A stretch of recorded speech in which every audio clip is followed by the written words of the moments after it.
I am in transition.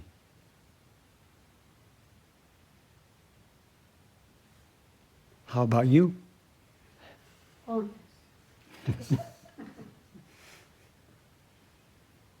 Are you in transition too? yes.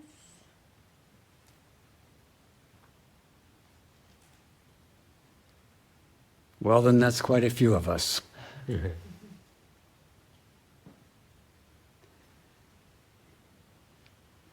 One might say all sentient beings, all living beings, are in transition.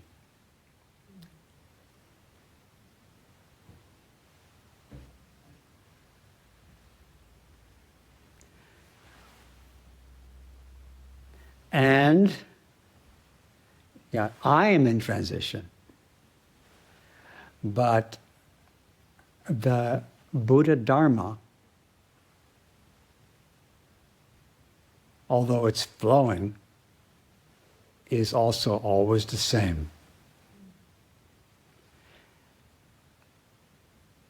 The Buddha Dharma offers the teaching that all sentient beings are in transition. But that's always so. So I want to compassionately receive this transition process which I live in with you. And I also want to take care of continuity of the Buddha Dharma, continuity of awakening in the midst of this transition and this transition.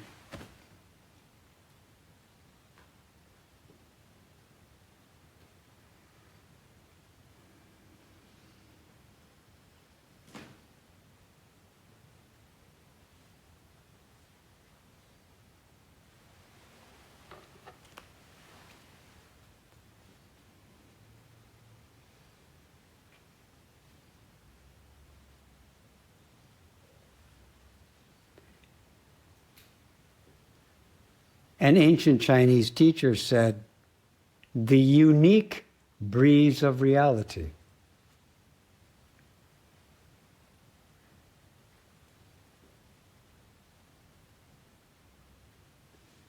Do you see it?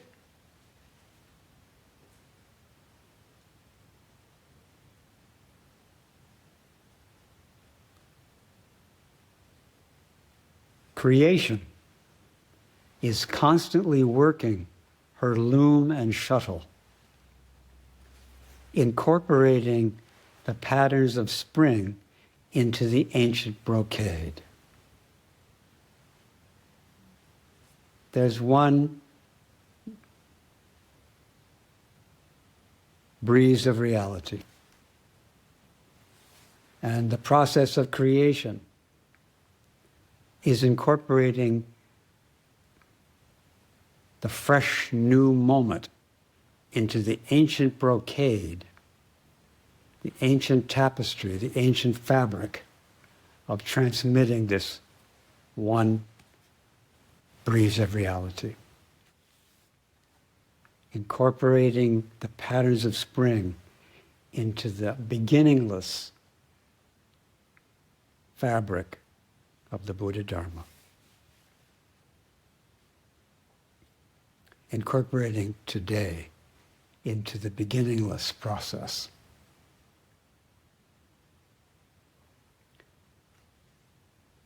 And part of the beginningless process are our great scriptures that have been cared for thousands of years. So in this transition, I'm bringing up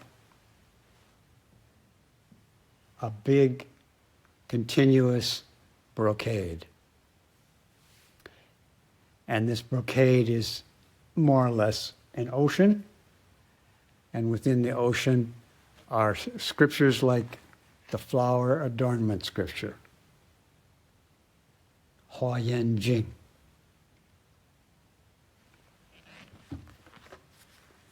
And so on bringing our life and weaving it into, we are bringing our lives and weaving them into the ancient brocade.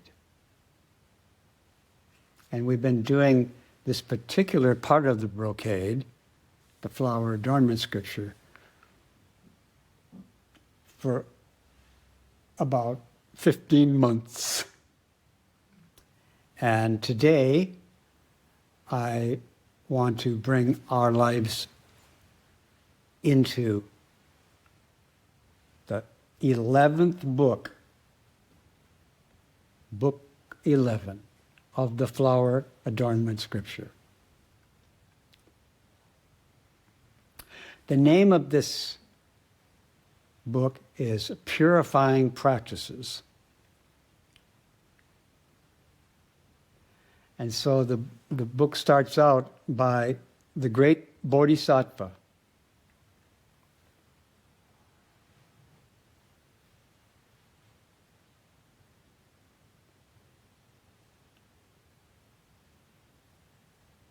I think in Chinese, Wenju Pusa.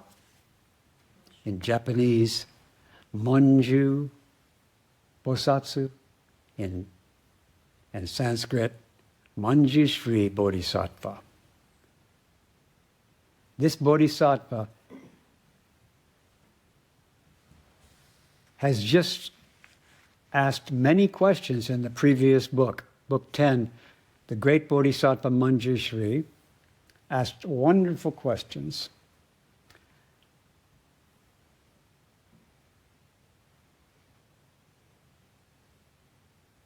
And now he asks another one. Oh no. And now he's being asked a question. He's being asked a question. And the question he's being asked is asked by another great Bodhisattva, whose name is chief or foremost in knowledge. And the Bodhisattva asked Manjushri, how can bodhisattvas attain faultless physical, verbal, and mental actions?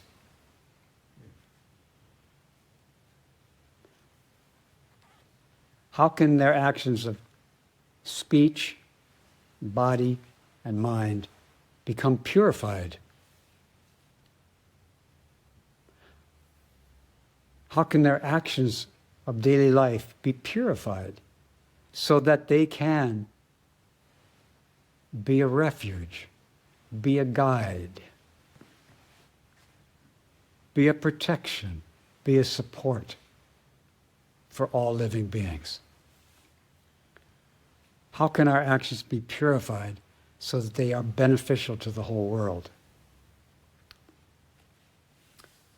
Yeah.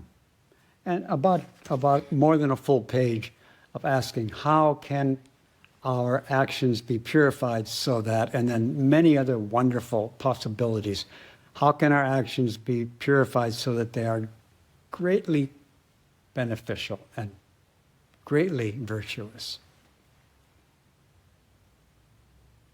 And then Manjushri answers the question basically by saying,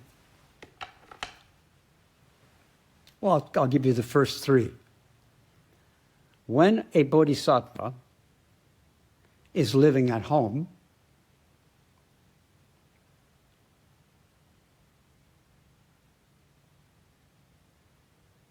and this translation says, when bodhisattvas are living at home, or bodhisattvas living at home, should wish that all beings realize the nature of home.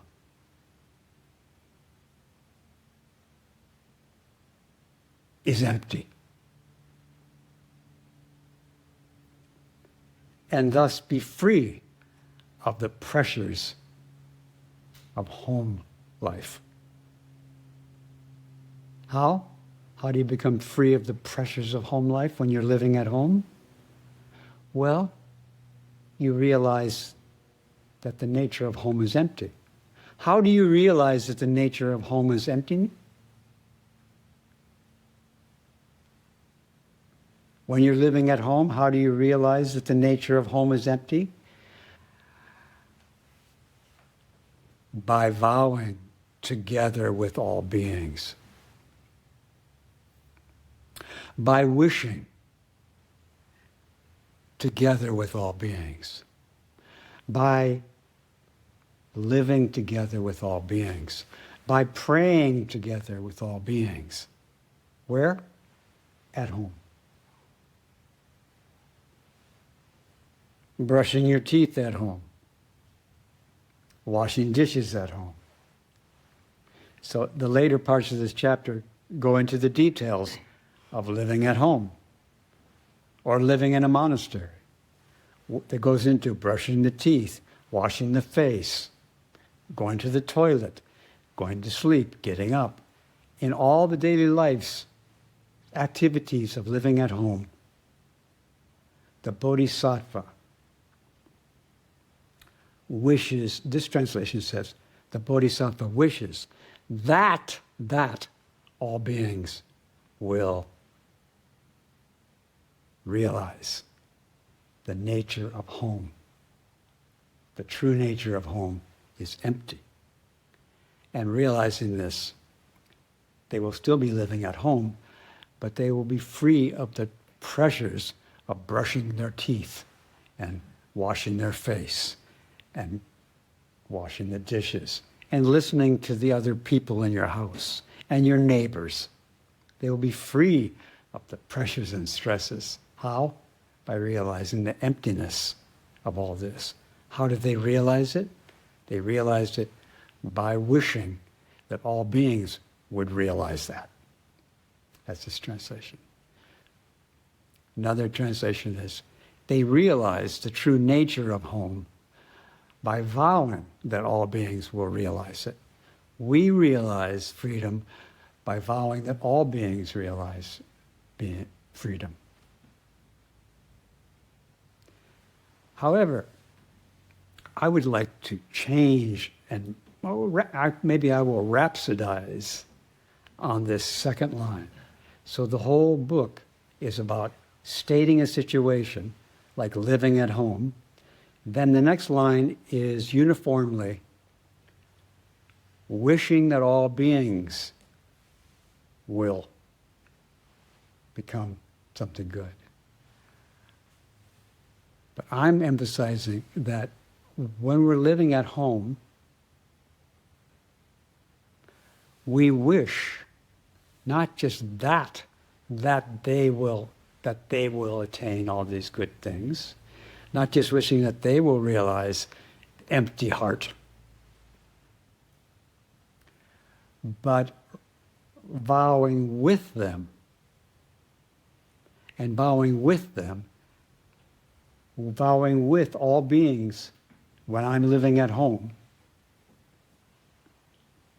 realizes the empty nature of home. When living at home, not just wishing that all beings will be free of the pressures of home by realizing the truth, not just that, but remembering and vowing together with all beings. And I make that change so it isn't me wishing that they. Living at home, it's not me by myself, the great Bodhisattva, wishing that they, those other sentient beings, will realize the truth of home life. No. It's me together with all beings, wishing that all beings will be free. The next one, while serving one's parents, the Bodhisattva should wish that with all beings, the Bodhisattva wish that all beings will serve Buddha. Once again, when serving one's parents, Bodhisattvas wish that all beings will serve Buddha, protecting and nourish nourishing everyone. That's the second verse. And I read it differently. When serving one's parents, the bodhisattva's wish, together with all beings, to serve Buddha and protecting and nourishing all beings. So, once again, in our daily life, this usual translation is, in your daily life, whatever you're doing, wish that all sentient beings will be free of all suffering and attain Buddhahood. I'm saying, when living at home, when serving one's parents, when taking care of one's children and spouse, vowing together with all beings to serve, so that, or in order to serve Buddha.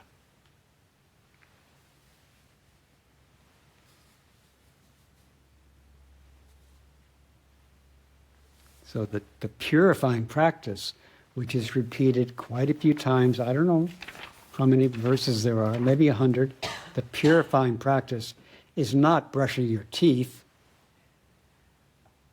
and it's also not brushing your teeth. The purifying practice is not living at home. The purifying practice is that when living at home, you live at home with all beings, together with all beings, praying together with all beings, vowing together with all beings to attain the Buddha way. That practicing, vowing, wishing together with all beings, that is the purifying practice, which is applied to all these different situations in the chapter. And then when it's applied, all these wonderful things happen, because our karma is usually impure. How is it impure? It's impure by the view that I am doing this speaking by myself, that I by myself am doing this speaking. I am making these gestures.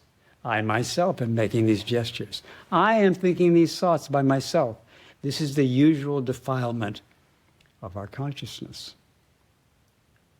How can that be purified? Along with, not getting rid of, I'm talking to you, but while I think I'm talking to you, or while I'm talking to you in this temple, I pray together with all beings while I'm talking to you. I practice together with all beings while I'm talking to you. That purifies my speech, my thought, and my action. And it makes the speech, the thought, and the action not mine.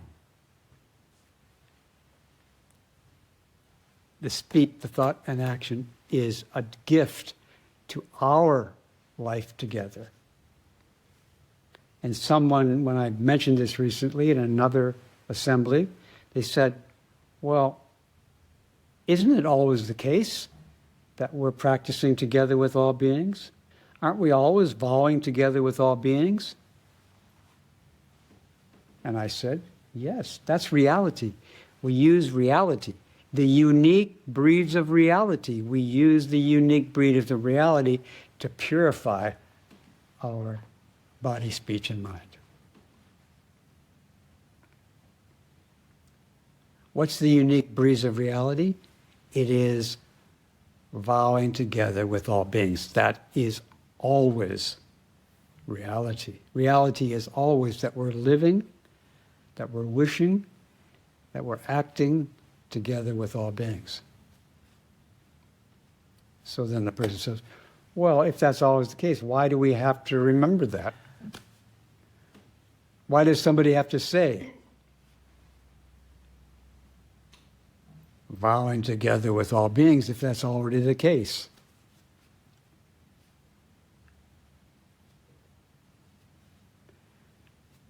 And one might say, if we do not remember it, if we do not say it, if we do not think it, if we do not write it, if we do not gesture it, we don't realize it. Even though it's already true, we have to practice the unique breeze of reality. How do we practice the unique breeze of reality? We bring the patterns of spring. We bring the patterns of autumn. We bring the patterns of today into the ancient brocade. How do we do it? We say it again, bowing together with all beings. Just like in this chapter. Again and again, it weaves that unique breeze of reality into all daily life practices. And someone said also in another assembly, I wish it could just be spontaneous, rather than I have to keep remembering, bowing together with all beings, or wishing together with all beings. Yeah.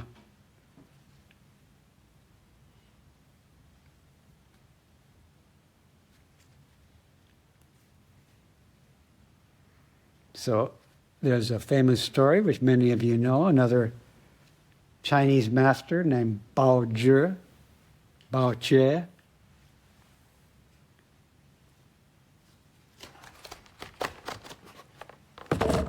was fanning himself.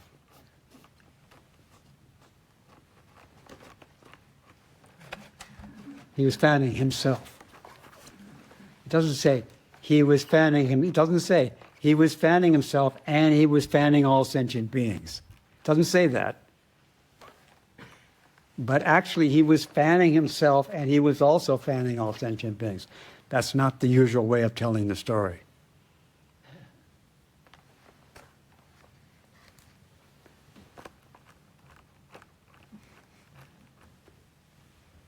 In the USA, in the 21st century, the priest Tenshin was fanning himself and all sentient beings.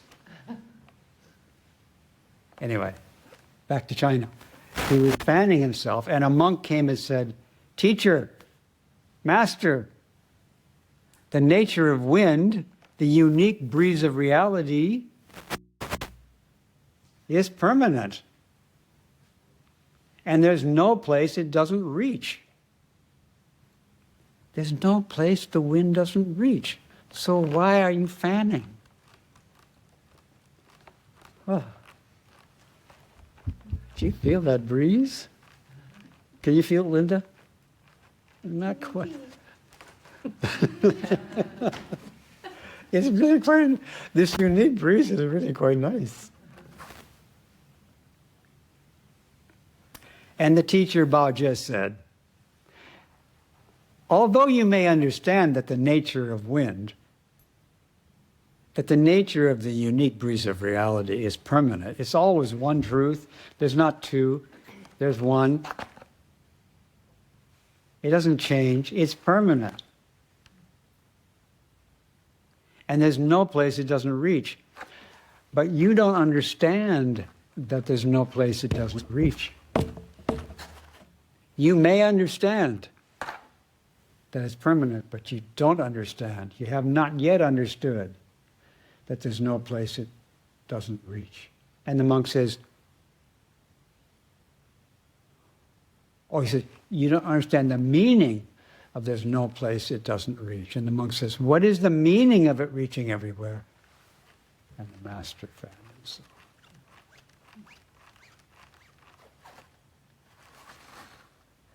Practicing together with all beings, vowing together with all beings is a permanent truth. And there's no place it doesn't reach. But if we don't say it and think it and gesture it, right.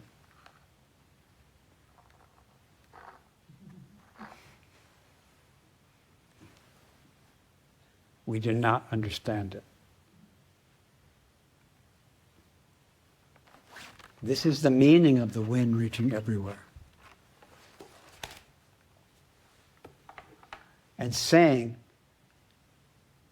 and intending and gesturing to practice together with all beings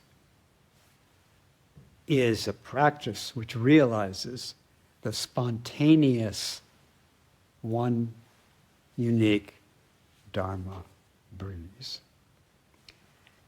And living at home with all its pressures, it doesn't say that, but living at home with all its pressures, being at work with all its pressures,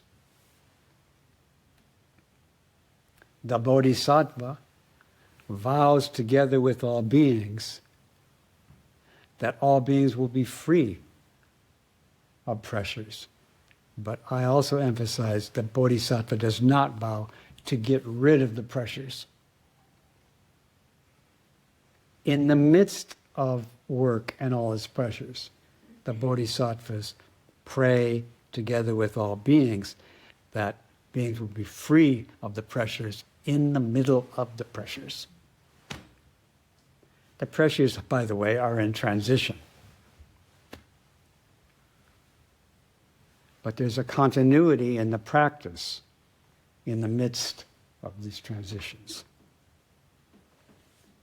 And one way to say the continuity is it's a unique, permanent breeze, but the practice is to remember it and say it and think it.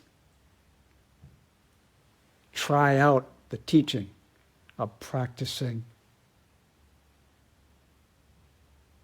vowing, wishing together with all beings, no matter what you're doing. See how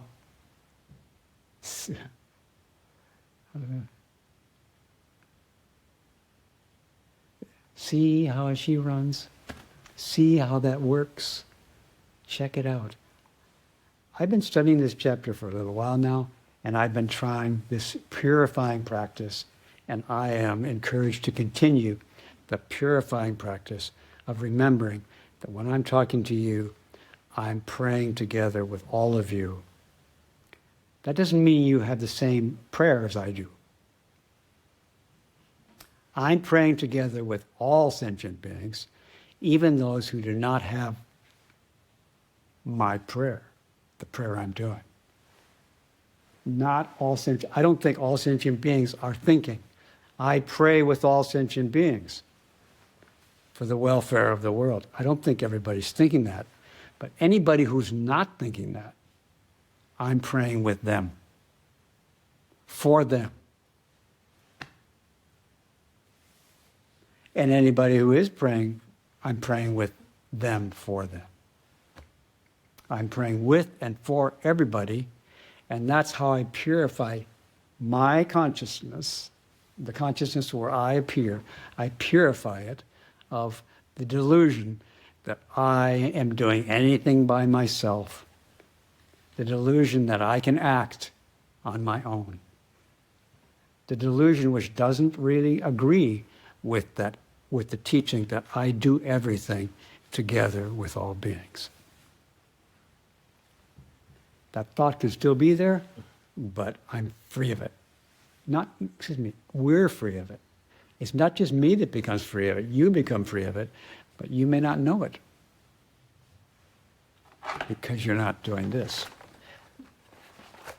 And the way I know it is not just that I think I know it. I know it by doing this. I know it by saying, I vow, bodhisattvas vow together with all beings to talk to people, to listen to people, to agree with people, to disagree with people.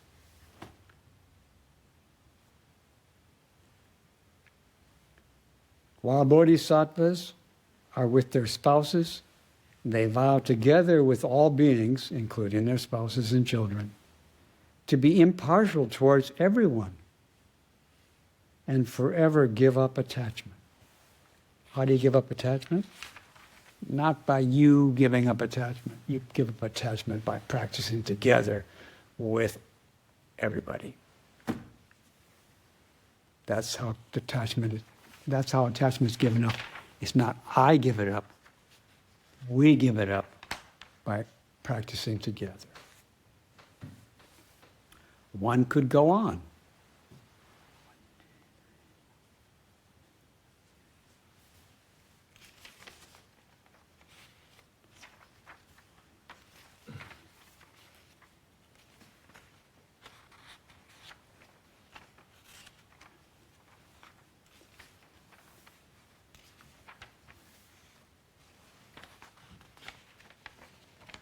Yes, I think there's 150 examples in here of situations of daily life. And the second line is always whatever's going on, and also including whatever you think you're doing, vow together with all beings, or do it together with vowing with all beings. Then everything's going to be really good. Then everything's going to be the best for everybody, including people who are not doing this practice. Because in reality, everybody's included, but not everybody's thinking the same thoughts. What I think is going on is not what's going on. It's just a delusion. What you think is going on is not what's going on. Us practicing together is freedom from what we think is going on.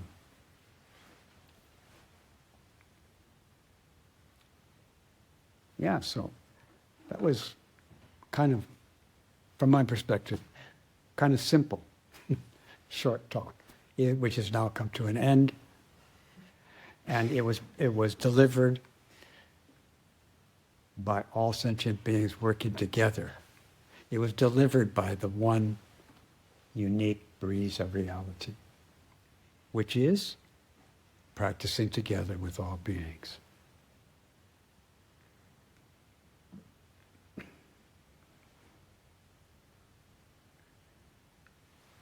Stop.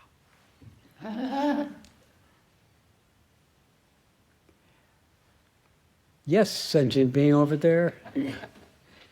I was wondering when one is practicing with all beings, with the taking up this practice of these sayings.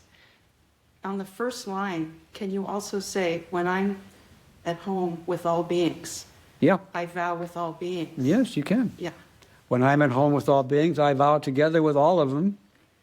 that all beings may be Yeah, free of. that we all realize the emptiness of being at home with all beings. Being at home by yourself that's empty, but also if everybody's there with you, that's also empty. It isn't like when you include everybody, it's not empty anymore. Yeah, thank you.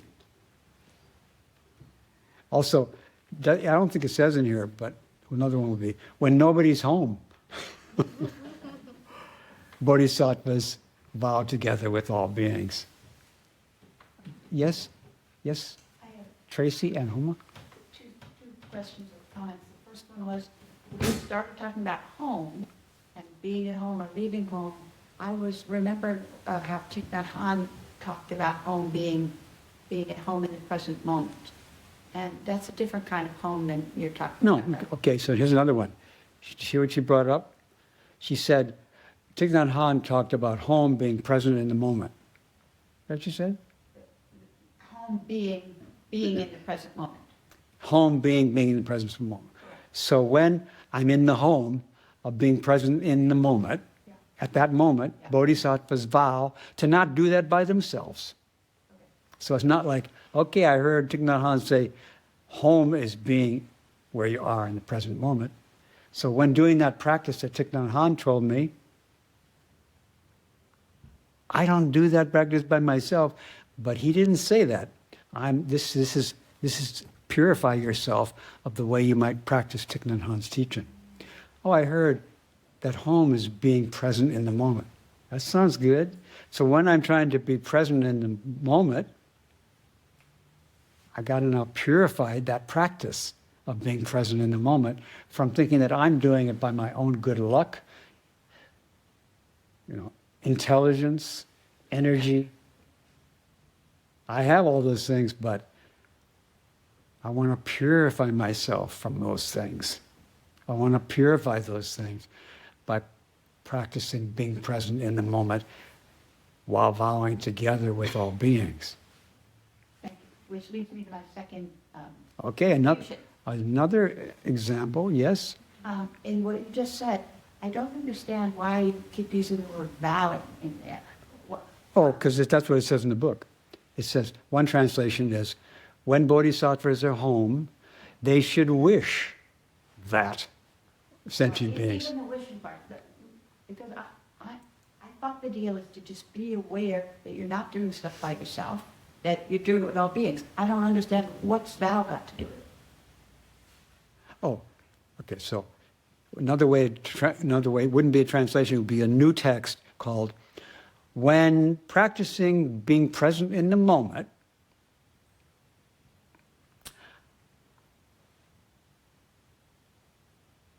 something with all beings. There's some action there. There's a practice. It isn't just when practicing being present in the moment with all beings. It's practicing together in the moment, and then there's some practice there. What's Being aware of? Or, You could do that. You could be aware of. but does it need to, what is that? Why that? Just a second, okay.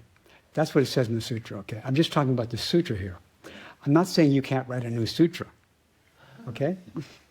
But the sutra is emphasizing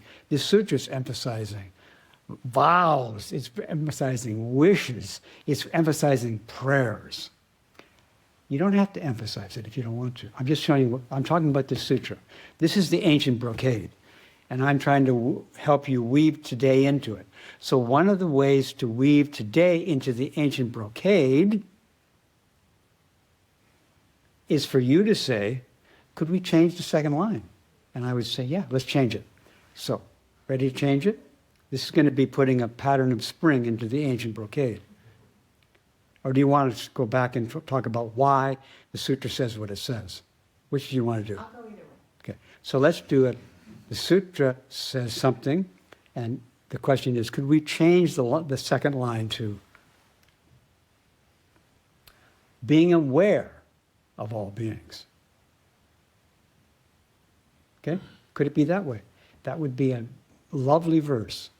Okay, so when practicing being present in the moment, aware of all beings, so that all beings will learn to be present in the moment. That could be a new verse. It's a nice verse, isn't it? Yeah. Okay. The first verse, this sutra is not, the Bodhisattva way isn't just about what we're doing. So thank you for bringing this up. This book is not about what human beings are doing.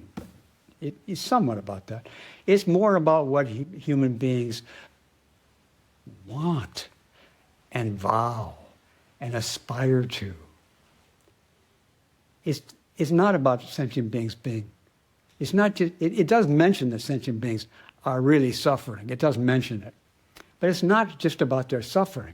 It's about vowing to free them. This book's about vowing to free beings. It's about wishing to free beings. It's about begging and praying that beings will be free, because they don't seem to be. So when beings are in suffering, we pray that they'll be free. But it could be when beings are suffering, bodhisattvas are aware that they're suffering. But they aren't just aware that they're suffering. Bodhisattvas are aware that beings are suffering, yeah, but they don't just have awareness of the suffering, they also wish for the beings to be free. And they wish to do that in a way that's not dualistic. So the second line in this text, the repeated second line, could also be seen as an attunement. I'm devoted to a practice of being present in the moment. And I want to attune myself to all other beings who may or may not be doing this practice. But I still want to attune with them so that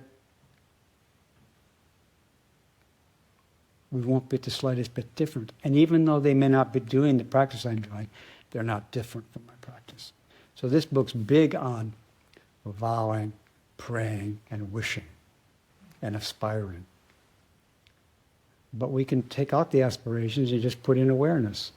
However, once again, if you look at the case of, let's just take away praying together and put in awareness, then we have when bodhisattvas are doing the practice of being present in the moment, they are aware of sentient beings. But what about it?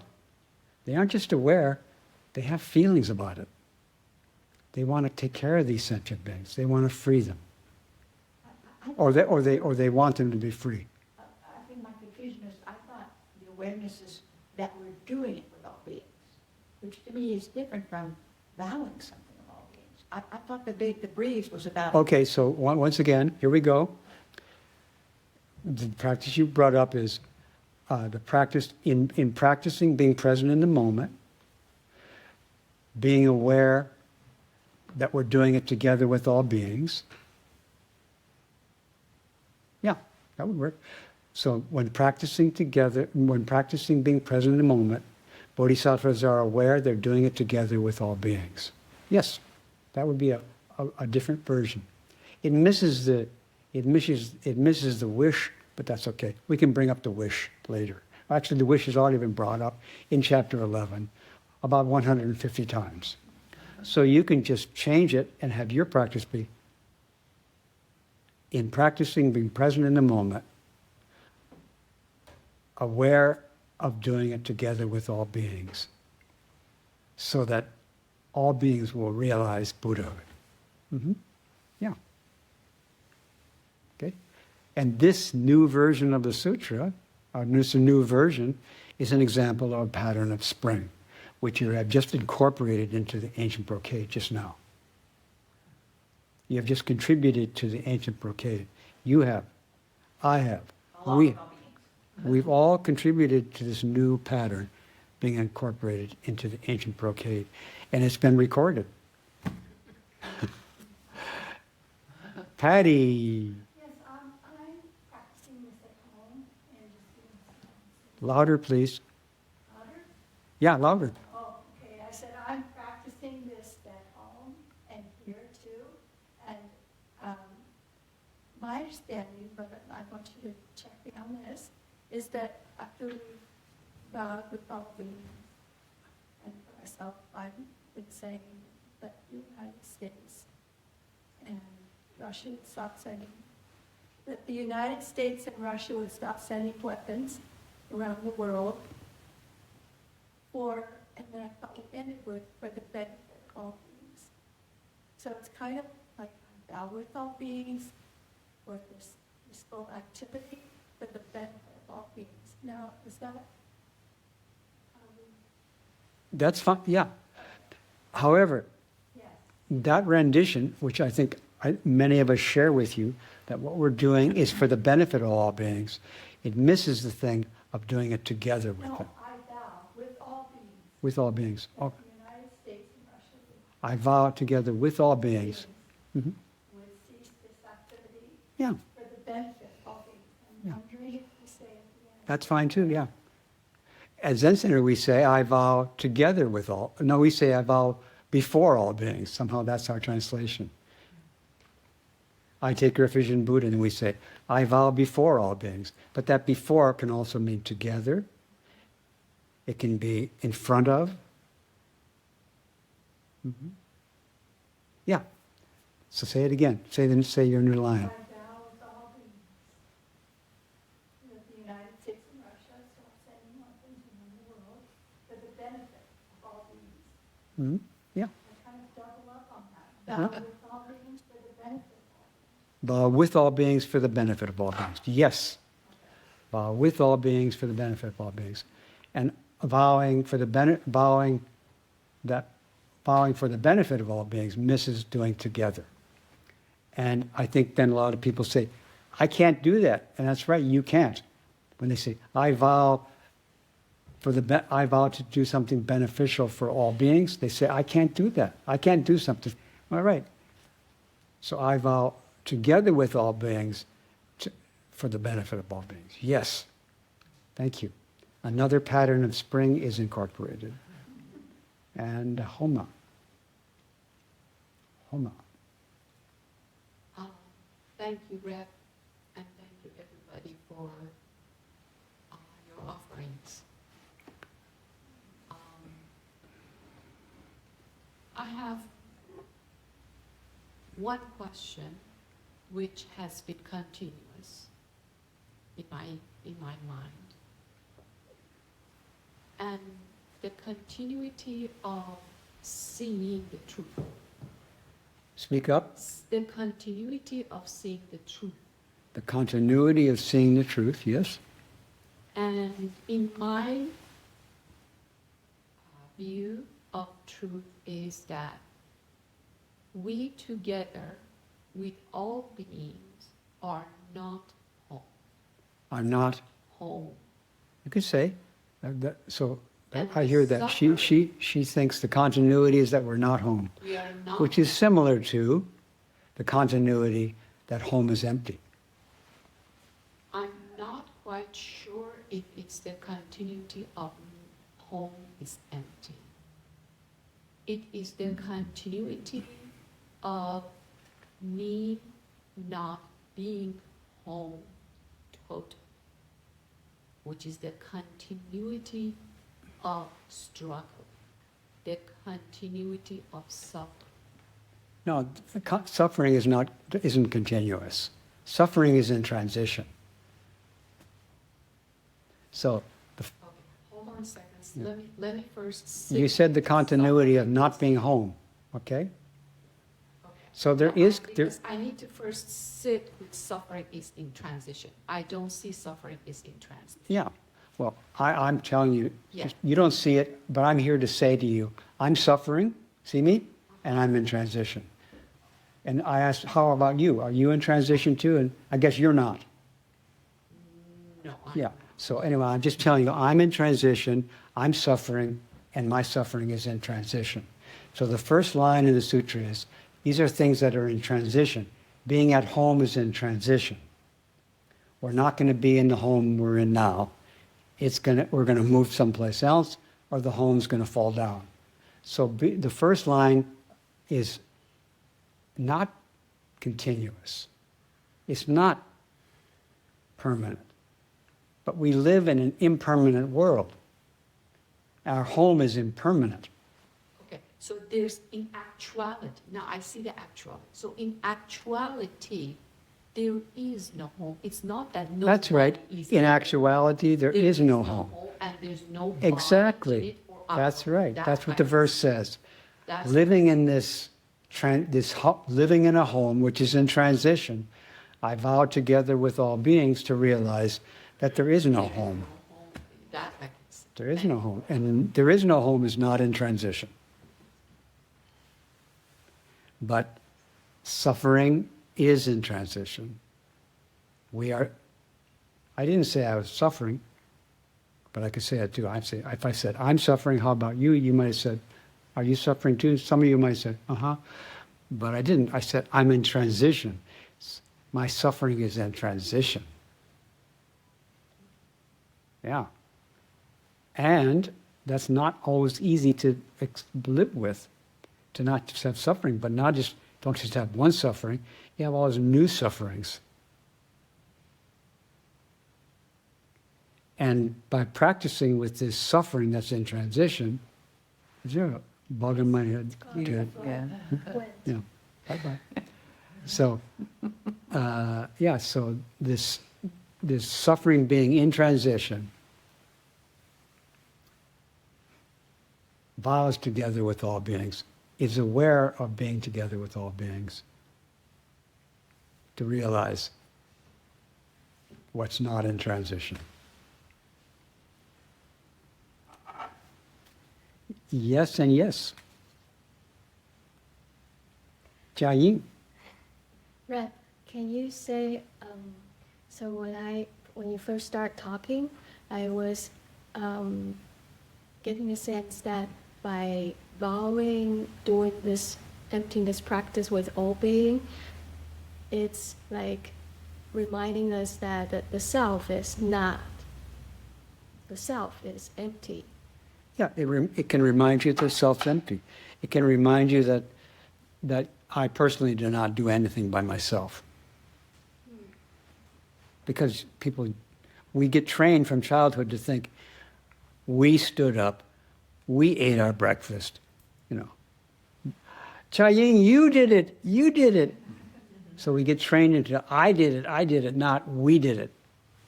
Like when the baby first stands up, the parents don't say, we did it, we stood up. They say, you did it. And the baby say, yeah. Everyone goes, yeah. So we're trained to think we can do things by ourselves. So this teaching is to soften that attachment more and more, not get rid of it. Just be really kind to it so we don't get stuck in it anymore. And is there another level of not only that I am not doing everything by myself, but also this I who is doing things with all beings is not the I that I think? It's actually not the I that's doing things together, but any more than the not I is doing things together.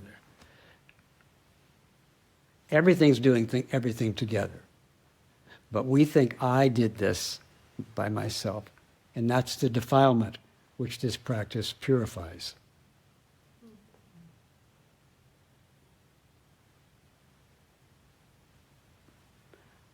I do not do anything by myself.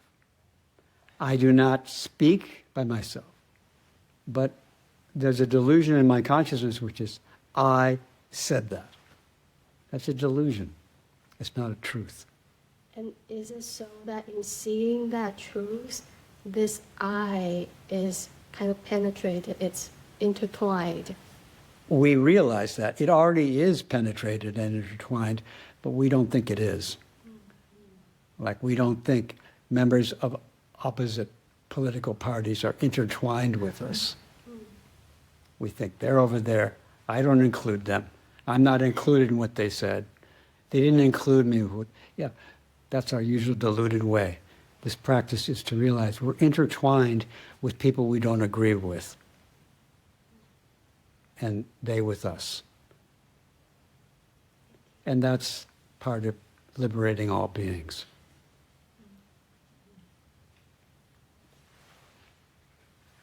Leslie? So how do you have this want and this vow without grasping at it? Well, that's she says, how can you have this wish, this vow, without grasping it? So here's another version, okay? When I have a vow and I'm grasping it, I vow together with all beings. Vowing together with all beings frees me from grasping the vow.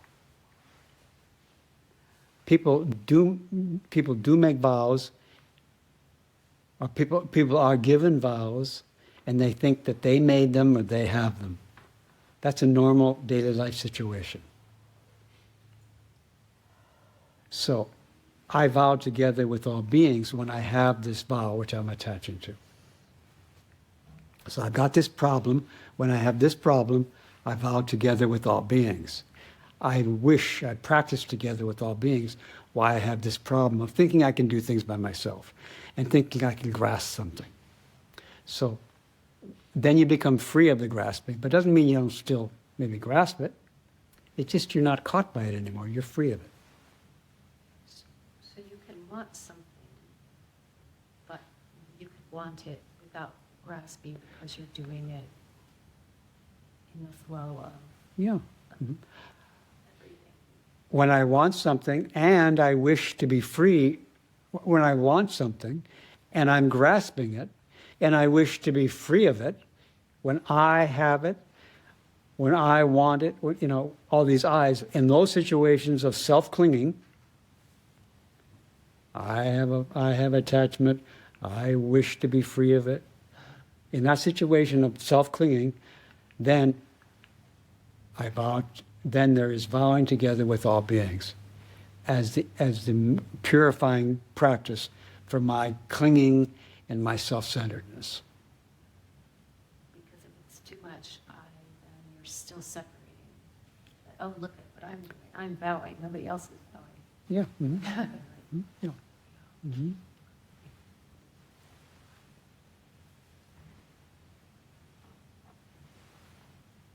Yes. Okay, well, a general thing and also a little. Excuse me, would you speak up, please? Yeah, I should certainly remember to do that. Well, I have a kind of particular question, but while you were just talking, this thing came up, which was that you said that the Dharma is not in transition, or the practice. You said something is not in. The Dharma is not in transition. It's just one Dharma, like the ancient brocade. It's not in transition. It just has today incorporated into it. It's still the same brocade. That is what I find hard to understand. You know, he said the meaning. You understand the meaning of the wind is permanent, or no? You do not understand You understand that it's permanent, that it's permanent. that it's not in transition, but you don't realize that it can include all the new things. Yeah. You don't I find understand. that understanding that it's permanent is very hard. It's harder than understanding that suffering is impermanent. That's easier for me to get. I guess that the wind, let's say the wind instead of Dharma, okay, that the wind isn't a thing. It's not a thing. And things that are not a thing are not in transition. Yeah, things that are not a thing. You could see why that's hard, right? It's quite hard. It's hard is also called deep. It's very deep, very subtle, and hard to understand. Because we're built for understanding things that are superficial, like impermanence, impermanent things. We can understand impermanent things to some Okay, extent. so here's something that's more superficial, but it might turn out to look deep. So I was thinking, I wanted to ask you about something to do with the nature of family relationships. And the example is, you have a daughter, I have a daughter. Sometimes our child may be in trouble, and then we will just spend day and night helping them if they need that help. Hope that would be great. And I could say I vow to help my daughter with all sentient beings. Fine, that's good practice. But then this question was like, there's somebody across the street that's in worse trouble, and there's some people around the corner that are in terrible trouble. But I'm working day and night for my own child. Mm-hmm. What is that thing about family relationships? Well, did you hear a question? That's the third verse here. That's the third verse. That's how While with their spouses and children, while being totally devoted to their children and giving themselves completely to their children. That's the situation. It's right here, number 3, amplified somewhat. So you're just taking the first line of the third verse. just while being devoted, I'll do it with all sentient. Then it says, then you remember. You vow together with all beings while you're being devoted. And then guess what happens? You become impartial towards everyone and forever give up attachment. So you can be totally devoted to your daughter and give up attachment. But if you don't give up attachment, then then your devotion to your daughter is going to be partial. And it's going to be less good for your daughter than if you weren't attached to her. So how can we be totally devoted to someone without being attached to them? That's what this is about. That is also hard. Did you say hard? Well, yeah, that's like. It's hard. This book is because this book does not say, hey, but this book is easy. Bodhisattva path is easy. No, some people say, this Bodhisattva path is ridiculous. It's so hard. But it's saying anyway, if you really want to help your daughter, become free of attachment to her. But that doesn't mean be less devoted to her. You're going to help your daughter more if you're not attached to her. Because then not only you're devoted to her, but you're teaching her what she needs to learn. Reb, you are right on this. And when you help your daughter learn what she needs to learn, you're helping the people across the street who are suffering more than her. Because then they can learn this too. by seeing the way you're devoted to your daughter without being attachment, which might take the form of them saying, hey, can I get a little of that? And you would be, Built into us to give first priority to our family members. no, first priority to who is in front of you. If your family member's across the street or in LA, and I'm here, you take care of me. Take care of who's in front of you. Don't skip over me and go take care of your daughter. But when you're with your daughter, don't skip over her to take care of me. Reb, I, for once, completely satisfied. And we're not going to attach to that.